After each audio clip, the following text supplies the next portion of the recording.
할렐루야. 네.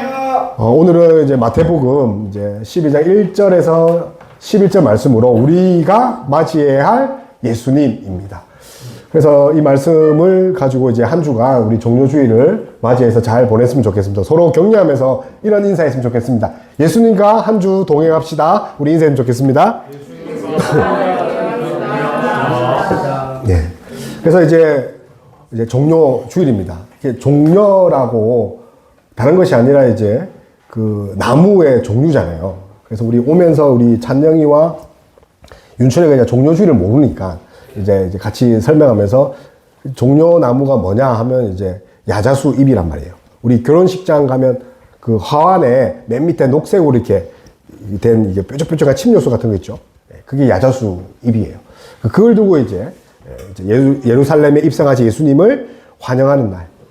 근데 과연 그 예수님이 이 예루살렘에 들어가는 것만 환영하는 게 진짜 종료주일인지 아니면 어떤 또 의미가 있는지 우리 함께 나누보도록 하겠습니다. 그래서 우리가 읽어봤지만 이제 호산나 호산나 하지 않습니까? 누가 한 거죠? 그 모인 무리가. 그래서 제가 볼 때는 그 무리들이 무리하게 호산나 호산나 한 것 같아요. 왜냐하면 며칠 뒤에 어떻게 하는 거죠? 십자가에 못 박으셨어. 그러니 이제 진짜 무리가 무리해서 진짜 진정으로 이렇게 바래야 되는데 사람 마음이라는 게 화장실 들어갈 때랑 나오는 게 다르단 말이에요. 오늘 제가 이제 차를 몰고 오는데 정말 이제 중간쯤에서 소변이 너무 마렵더라고요. 그래가지고 빨리 갔으면 좋겠는데 다행히 차가 안 막혀서 그죠? 그래서 빨리 도착하기를 바래가지고 이제 내리자마자 저는 이제 차 뒤에 이제 문 열어주고 이렇게 하는데 오늘은 내리자마자 안전벨트 미리 풀고 전력 지출해서 이제 100m 한 12초 나올 것 같아요.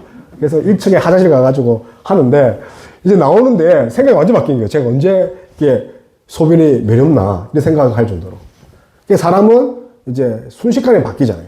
근데 오늘 이 예수님은요 그렇지 않다는 거예요. 그래서 사실 종료주의를 하면 제일 먼저 뭘 생각하냐면 겸손하신 예수님을 봐야 된다는 거예요. 그래서 이제 예수님이 마귀 타고 이제 막 백마를 타고 오진 않으시군요. 나귀 타고 오시고 그리고 그 나귀가 단순한 것이 아니라 진짜 진정한 왕, 겸손한 왕. 우리와 다른 거죠. 우리는 높아지려 하고 시시각각으로 바뀌지만 예수님은 그런 분이 아니라는 거. 그래서 오늘 이제 이 마태는 사실 이 종료주일은 사복음서에 다 기록되어 있잖아요. 그죠? 근데 약간씩 달라요. 특별히 이제 마태는 조금은 좀 이제 디테일하다. 오늘 보면 이제 나귀와 나귀 새끼 돼 있거든요. 그리고 이제 마태복음 전체를 보면 이 특이한 게 있는 게 두 사람을 묶어 다녀요. 두 증인. 그래서 이 다른 것이 아니라 이 마태는 왜 두 사람을 내세웠냐 하면 뭐 이제 똑똑해서가 아니라 이제 결론부터 말씀드리면 이 율법에 의해서 율법에는 두세 사람이 증인이 있을 때 확실히 믿는다는 거죠. 그래서 보니까 찾아보니까 신명기 19장 우리 15절 보니까 이런 구절이 있어요. 우리 흰색만 입으면 뭡니까? 두 증인의 입으로 세 증인의 입으로 그 다음에 확정된다. 그래서 이제 뭐 이제 9장 또 뭐 20장 여기 보면 계속 두 맹인 또 두 뭐 이제 거린 이야기를 나오면서 계속 귀신 들린 자 이야기하면서 두 명을 앞세운 이유가 뭡니까? 율법의 성취자. 예수님이 확실하다. 법적으로 확실하다. 우리의 마음은 시시각각으로 변하나 예수님은 하나님의 뜻에 합당한 확실한 메시아다. 그래서 율법적 구조 속에서 확정지었다는 거예요. 다시 말하면 우리가 맞이할 예수님은 십자가에 달려서 우리의 구원을 위해서 돌아가신 그 예수 그리스도이지만 마태는 뭘 말한 거죠? 확실한 보증을 하신 분이다. 그래서 오늘 예수님이 누구시고 예수님이 어떤 것을 우리에게 주시는가에 집중하는 저와 여러분 다 됐으면 좋겠습니다. 아멘. 그래서 이제 예수님은 뭐죠? 율법이 증거하시는 그리스도라는 거죠. 여러분 율법 하면 어떤 게 이제 생각나십니까? 딱딱하고 그렇습니까? 사실 율법 하면 앞에 있는 단어가 더 중요해요. 이 구약에 보면 많은 율법이라는 단어 앞에 뭐가 있냐면 여호와의 율법이라는 거죠. 그게 안전하다는 뜻이에요. 그리고 하나님의 그 영광이 들어가 있는 거죠. 여호와의 율법. 그래서 이제 시편을 보면 율법을 따라 행하는 자는 여호와의 율법을 따라 행하는 자는 뭐가 있댔죠? 저주가 있다고 절대 안 그랬단 말이에요. 말씀대로 사면 복이 임한다. 그리고 이제 에스라, 느헤미야는 뭘로 했죠? 여호와의 율법을 연구하고 준행하였더라. 그에 따라서 이제 성전을 짓고 했잖아요. 그래서 이제 율법이라는 것은 다른 것이 아니라 하나님과 동일한 그런 분이 바로 예수 그리스도라는 것을 증명하기 위해서 율법의 성취자를 한 거예요. 그래서 우리가 1절만 우리가 읽어볼게요. 1절 시작. 그들이 예루살렘에 가까이 가서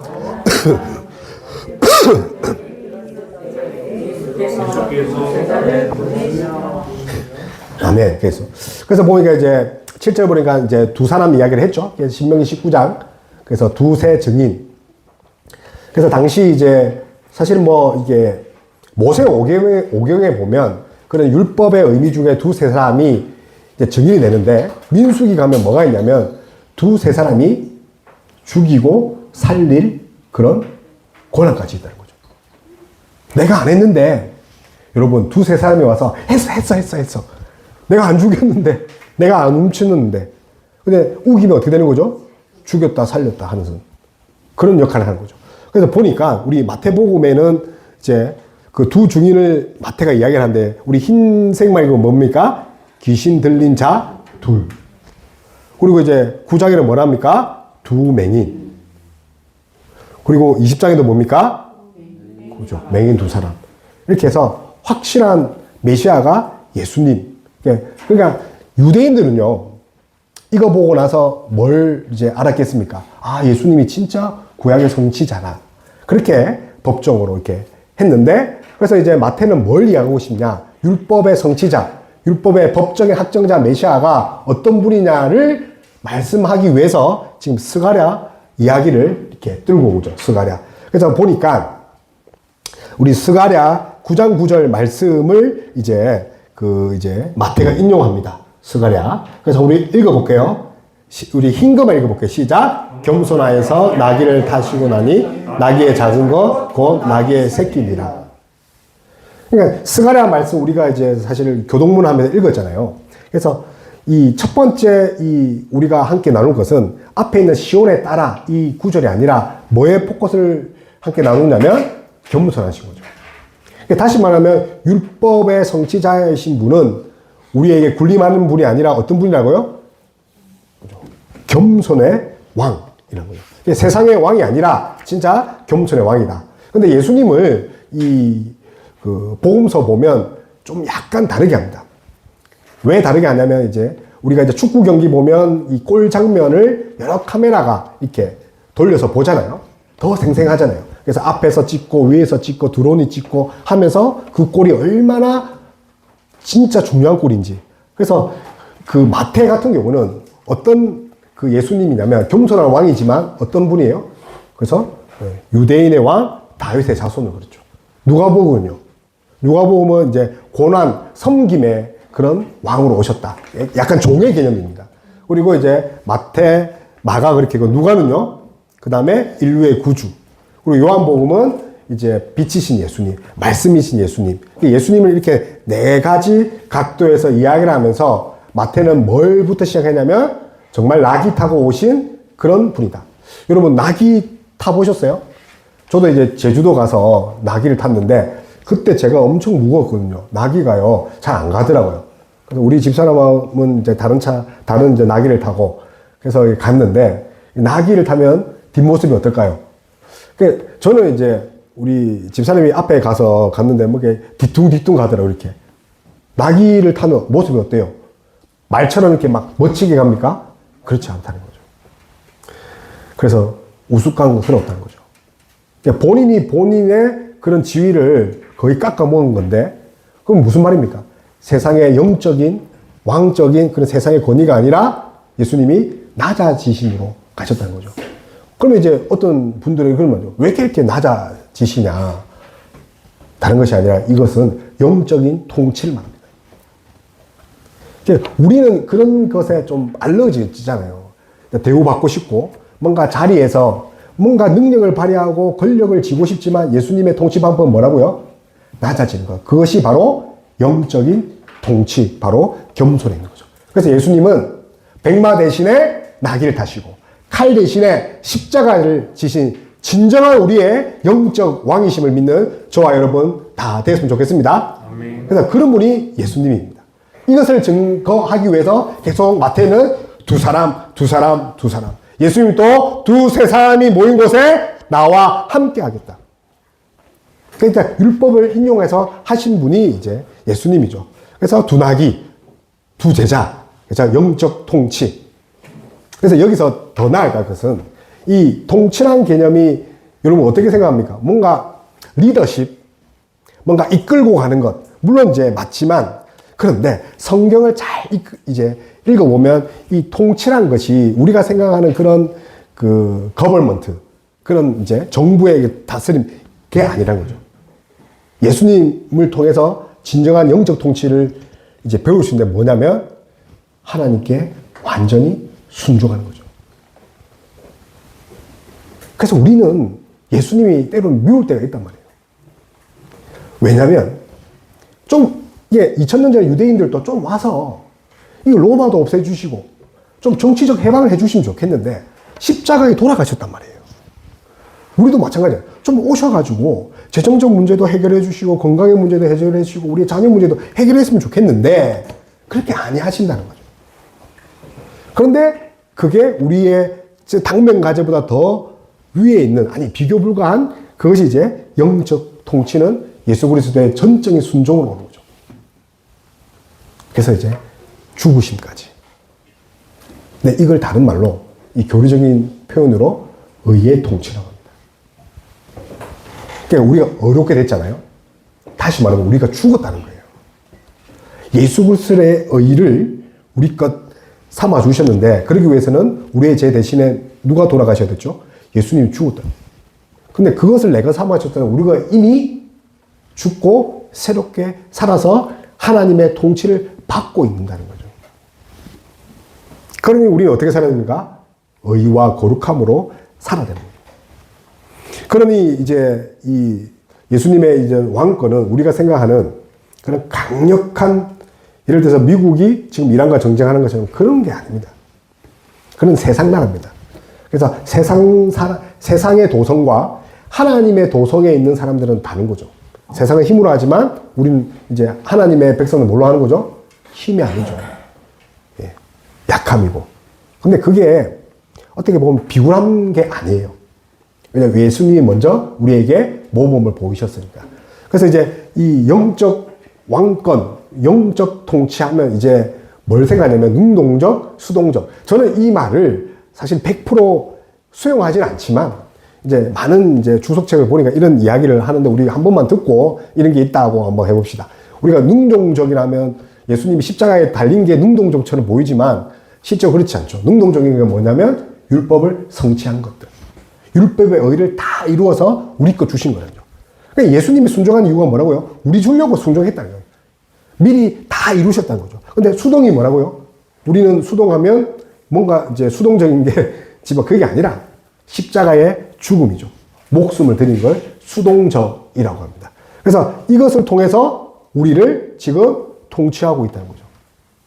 그래서 많은 이제 우리 청년들이 내가 아무리 예수님을 믿고 하나님을 믿는데 이 다스림 통치를 어떻게 이렇게 느끼고 경험할 수 있느냐 이런 이야기를 하더라고요. 그래서 뭐 이렇게 뜨거움이 없다. 뜨거움이 없고 막 이렇게 눈물이 안 나온다. 그런 이야기를 진짜 많이 듣거든요. 눈물 나오면 여러분 그 뜨겁고 하면 이제 통치를 받은 겁니까? 임재를 한 겁니까? 때려도 눈물이 나오잖아요. 그게 아니라 성경이 말하는 통치가 다른 것이 아니라 하나님 나라가 임하는 거, 임재. 그리고 그 임재 속에서 뭐 하냐면 그 성령의 그런 감화 감동으로 옳게 살아가는 것을 통치하는 거죠. 그래서 우리 한번 의의 통치가 뭡니까? 1번 한번 읽어볼게요. 시작. 임재입니다. 자, 여기서 임재가 중요한 게, 자, 우리가 뜨겁고 하는 게 임재인데, 사실 성경이 말하는 임재가 다른 것이 아니라 하나님 말씀과 행동이에요. 하나님의 사역이에요. 근데 우리는 지금 하나님 말씀 가운데 있죠? 하나님 임재 가운데 있다는 거죠. 근데 느끼지 못하잖아요. 왜 느끼지 못하냐면 우리가 그만큼 전적으로 타락했다는 거죠. 저희 아이가 부산을 가면 막내가 뭐냐면 부산에 다 왔는데 부산 톨게이트 지나갔단 말이에요. 근데 아빠 언제 집에 와? 언제 부산 가? 본인은 모른다니까요. 부산에 다 왔는데. 우리도 마찬가지인 거예요. 우리가 영적인 눈이 어두우니까 하나님의 임재, 말씀 가운데 있지만 실제로 느끼지 못하는 거죠. 그리고 완전한 통치가 뭐냐면 예수님의 가르침. 그 안에 우리가 있단 말이에요. 예수님의 가르침은 시사 선택이 아니에요. 겉면이 아니라니까요. 절대적인 가치, 진리란 말이에요. 예수님의 가르침. 근데 그 속에 있고 그걸 돋는 분이 누구라고요? 성령님.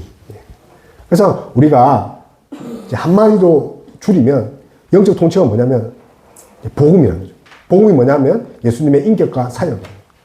그러면 우리가 지금 그 통치 속에 있다는 거 믿는 종아 여러분 다 됐으면 좋겠습니다. 그래서 뭐 거창한 거 없습니다. 네.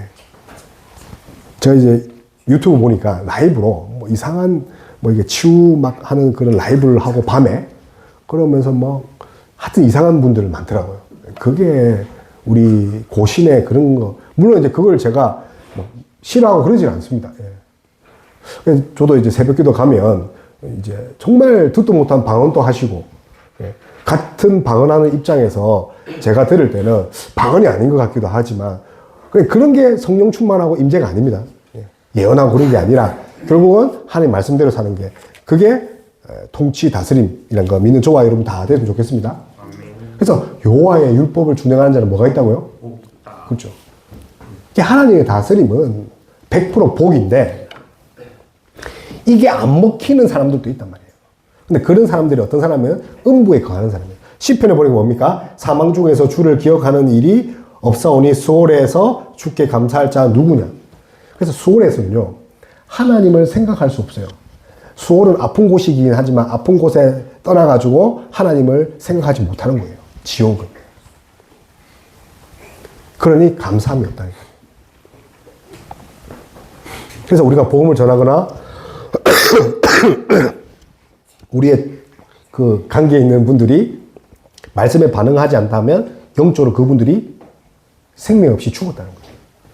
그래서 우리가 뭘 공급해야죠? 생명인 말씀을 계속 읽어줘야 돼요. 싫든 말든 계속 읽어줘요. 왜냐하면 거기에 능력이 있으니까.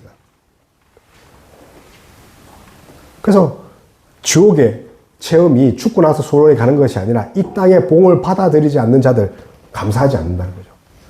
바라기는 반대로 말하면 우리는 오직 말씀으로 감사하고 정말 소홀이 아닌 생명으로 그 종료주의를 맞이하는 저와 여러분 다 되었으면 좋겠습니다. 아멘. 그래서 종료주의는 생명이신 이 하나님의 은혜를 감사하고 사랑의 본체인 예수님을 찬양할 뿐만 아니라 성령의 도우심으로 그 일주일간을 보내는 거죠. 사실은 뭐 일주일이 아니라 평생 그렇게 보내야 되죠. 그래서 의와 거룩함으로 살아가는 저와 여러분 다 되었으면 좋겠습니다.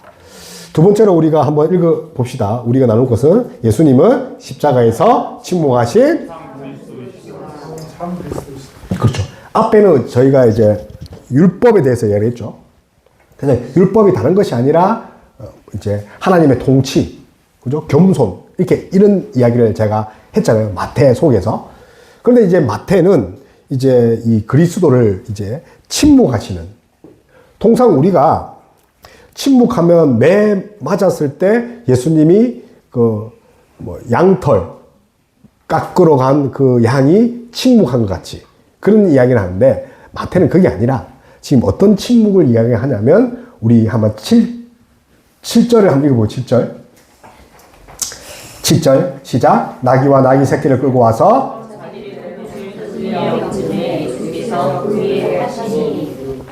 그죠. 타시고 그 다음에 이제 장면들을 보니까 사람들이 이제 엄청 많은 인파가 와서 호산나 호산나 한나요. 나를 이제 구원하소서. 근데 예수님은 아무 말 안 하는 거죠. 그래서 여기에 침묵은 다른 것이 아니라 오늘 나누고 싶은 것은 이제 비우셨다는 거죠. 비우셨다.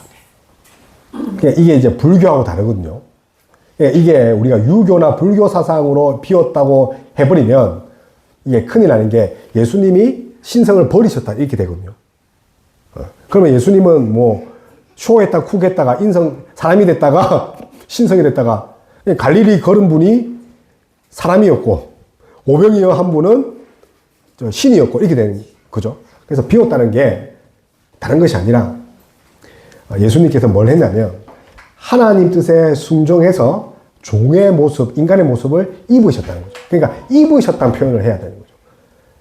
그래서 왜냐하면 예수님은 100% 하나님이시고 100% 사람이시기 때문에. 그래서 그러니까 갈릴리에서 사역하시고 지금 뭐 배고프다 하시는 그분은 사람인 동시에 하나님이라는 거죠. 근데 그분이 지금 뭘 하는 거죠? 우리를 위해서 인성을 더 입으셨다. 그리고 죽기까지 복종했다. 그래서 이제 이 마태는 앞에서는 나귀, 겸손한 왕 이야기했다면 이제 스가랴 9장 9절을 통해서 뭘 하냐면 시온에 따라 우리 읽어보기 시작. 크게 기뻐할지어다. 예루살렘에 따라 즐거이 부를지어다. 보라 네 왕이 내게 임하였다. 그래서 시온에 따라 보통 이제 구약에 보면 딸이라는 표현을 잘 안 써요. 이게 남존 여비가 아니에요. 딸이라는 거 쓸 때는 예루살렘아 뭐 따라 이렇게 하는 거는 연약함을 의미하는 거죠.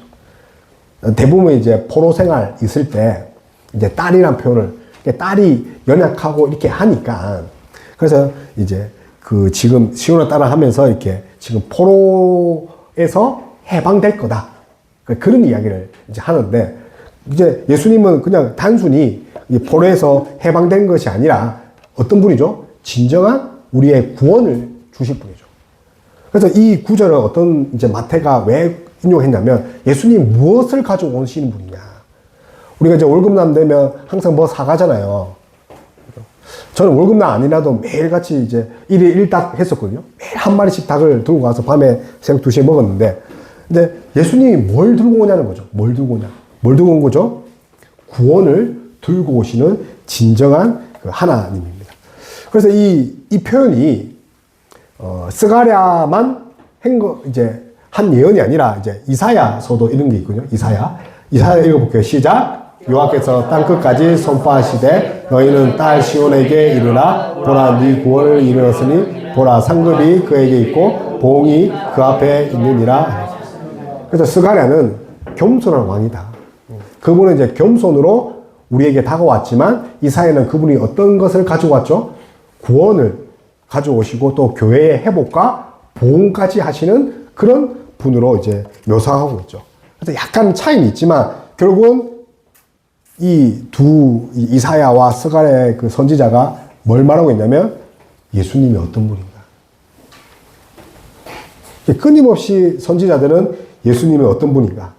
그래서 예수님은 정말 이제 하나님의 본체시나 그것을 다 내려놓고 우리에게 이제 오신 분이잖아요. 그래서 겸손한 그 하나님이다. 자, 그래서 이제 빌립보서 이제 그쵸 스가랴 보면 이제 겸손한 왕이고 또 이사야는 구원의 왕이다. 뭐 이렇게 약간은 다르지만 결국 이제 예수님이 어떤 분이냐 하면 이제 빌립보서에서 이렇게 이야기하는 거죠. 읽어볼게요. 시작. 그는 근본 하나님의 본체시나 하나님과 동등됨을 취할 것으로 여기지 아니하시고 오히려 자기를 비워 종의 형체를 가지사 사람같이 되셨고 여기까지 얘기했습니다. 그래서 이 침묵이 다른 것이 아니라 어떤 거라고요? 입 다문 침묵이 아니라 이 케노시스라 해서 비우다는 거죠. 침묵. 전부 다 내려놓으신 거죠. 근데 내려놓음이 뭐냐면 이 빌립보서 이제 2장 6절에 다 들어가 있습니다. 그래서 뭡니까 이게 여기 보면 하나님의 본체시나 하나님과 동등됨을 취하지 않았다. 그게 뭐라고요? 비우다는 거죠. 하나님인데 하나님과 동등됨을 취하지 않았다가 비우셨다는 거예요. 그 다음에 또 뭡니까? 종의 형체를 가지시고 사람과 되셨다. 이 뜻이 뭐라고요? 비우다. 근데 이게 점진적으로 이야기한단 말이에요. 사도 바울이 맨 마지막에 뭐라고 되어 있냐면 흰 글자로 낮추시고 죽기까지 복종하셨다. 이게 진정한 기독교에서 말하는 비움이죠. 그래서 우리 우리 불교에서 말하는 풀 소유 말고 반대말이 뭐죠? 무소유 그게 아니에요. 무소유. 그렇게 생각하면 완전 성경을 잘못 읽어서 우리 예수님이 부다가 되는 거죠. 아니라 뭐라고요? 우리를 위해서 순종을 하셔서 죽기까지 낮아졌다는 거죠. 그래서 이제 하나님의 권위를 포기한 게 아닙니다. 그죠? 예. 인간의 한계를 본인께서 이렇게 수용하신 것. 그래서 우리는 어떻게 해야 됩니까? 앞에 설명한 것 같이 율법, 또 뭐 비움, 다른 것이 아니라 죽기까지 복종한 그 예수님 따라서 우리도 어떻게 해야 되죠? 이제 죽었다가 다시 살아난 존재로서 살아가는 거죠. 나는 없고 오직 예수만 있는 거예요. 근데 그게 진정한 싸움이라니까요. 그래서 뭐 제가 이제 우리 라온이에게 하루에 이제 고3이니까 하루에 똑같은 말을 하죠. 제가 볼래요? 아낌 없이 남김없이 또 후회 없이 그렇죠. 아낌없이 남김없이 후회 없이. 네. 이게 이제 인간의 모토인데, 근데 우리 그리스도인의 목표가 뭡니까? 나는 죽고 예수 사는 거예요. 여러분 어떤 문제가 만나고 복잡하잖아요. 그죠? 그때 딱 한 가지만, 내가 죽고 예수님이 영광 받는 거. 그거 하면 100% 정답입니다. 하나님이 영광이 훼손됐다. 그러면 딱 끊는 거예요. 그러면 뒤탈 절대 없습니다. 비록 그때 당시 뭔가 돌 맞을 수도 있고 욕들을 먹을 수 있지만 결국은 그게 정답이라는 거. 믿는 저와 여러분 다 됐으면 좋겠습니다. 그래서 예수님은 우리의 환경에 관심이 많아요. 자녀에도 관심 많고 노후에도 관심 많은데 그거가 우선이 아니라 우리가 어렵게 살고 죄 용서받고 그렇게 사는 게 하나님 보시기에는 사실은 제일 그게 신경 쓰이는 거죠. 하나님은. 우리가 어떻게 하면 거룩하게 살까? 우리 새끼들이 잘 사는 거랑 똑같은 심정이겠죠. 그래서 종료주일에 이 나귀를 타고 가시는 띠뚱띠뚱 이 예루살렘 얼마나 웃깁니까? 근데 그 뒷모습에 예수님은 우리에게 묻는 거죠. 너의 진정한 왕이 누구냐? 너의 진짜 주인이 진짜 나냐? 내가 우습냐? 내가 벤츠 E클래스 타고 와야 되는데 티코 타고 우리 목사님 예전에 전도사님 때 티코 타고 엄청 많이 돌아다녔죠. 티코에 한 6명 타고 다녔단 말이에요. 그 지나고 보니까 그때는 제가 차를 잘 몰랐는데 목숨 걸고 탄 거죠. 목숨 걸고. 티코에다가 깡통에다 탄 거죠. 그런데 진정한 티코를 타도 진정한 왕이 예수님이냐? 물어보는 거죠. 그래서 우리 이 고난 중간에 우리 잘 한번 묵상을 했으면 좋겠어요. 저도 이제 영상을 하나씩 올릴 거거든요. 영상 매일 15분짜리를 올렸는데, 이제 올리고 다 예약을 걸어 놨단 말이에요. 그냥 올렸는데, 우리가 진짜 신앙생활 할 때 환경의 개선, 뭔가 우리의 그런 환경의 해방, 고통, 문제 속의 해방이 진짜 신앙생활인지, 아니면 진짜 하나님 앞에 의와 거룩과 정직이 우선순위인지, 우리 깊게 이렇게 생각했으면 좋겠습니다. 그래서 우리가 사실은 세상에 살기도 하고 하나님 나라에 살기도 하고 하잖아요. 근데 우리의 모습이 사실 여기에 딱 있단 말이에요. 저 교집합 이 가운데 있었으면 참 그나마 그 하나님 백성다운 그 라이센스가 좀 있단 말이에요. 좀 그죠? 예. 근데 우리가 아무리 기도 열심히 하고 해도 우리의 자리는 어디죠? 하나님이 그 경계선에 왔다 갔다 하는 거예요. 기분 좋으면 여기로 갔다가 그죠? 그래봤자 교집합이 안 되는 거예요. 우리의 본성 그렇다는 거죠. 예. 그런데 이제 성경은 오늘 이렇게 이제 이야기를 하고 마무리를 하는데 뭐냐고 하면 읽어볼게요. 시작. 이에 맹인들이 예수를 나누니라. 예. 맹인들은 우리 시각장애인들은 앞을 보지 못하지만 예수님이 누군가를 알았단 말이에요. 귀신 들린 자, 예수님이 누군지 알았다는 거예요. 어쩌면 우리가 이 종료 주간에 우리가 영적인 장애를 가지고 있지 않나. 예수님을 따라야 되는데, 그런데 세상을 따르고 있지는 않는가. 진짜 심각하게 고민하면 할수록 우리가 또 신앙이 업그레이드 되니까. 그럼 우리가 기도가 바뀐단 말이에요. 기도가 바뀌고.